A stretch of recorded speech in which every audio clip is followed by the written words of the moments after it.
आणि मी आहे माझ्या शेताजवळ पाहू शकता ते कसा पाऊस पडलेला आहे आमच्या इकडं.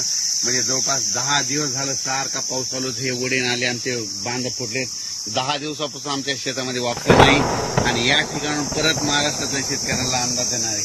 राज्यातल्या सर्व शेतकऱ्यांना सांगू इच्छितो की आज 21 मे, आज पण 21 मेला दुपारी 3च्या नंतर राज्यात पुन्हा जोरदार पाऊस पडणार आहे म्हणून हा अंदाज. म्हणजे हा पाऊस 25 तारखेपर्यंत खूप पडणार आहे. त्याच्यानंतर 26, 27, 28, 29, 30ला थोडा कमी प्रमाणात होईल.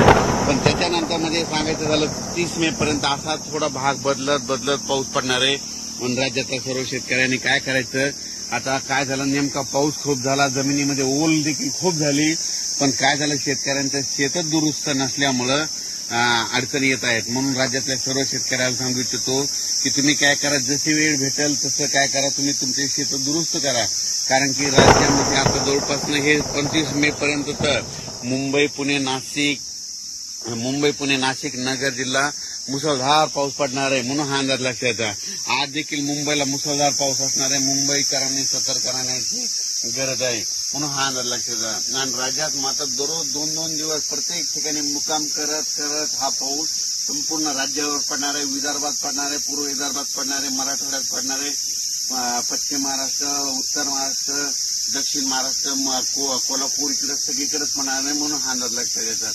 म्हणजे सांगायचं झालं तर 25 मे पर्यंत खूप जोराचा पाऊस असणार आहे. वडे नाले वाहणारा पाऊस असणार आहे. त्याच्यामध्ये वाऱ्याचं प्रमाण जास्त असणार आहे.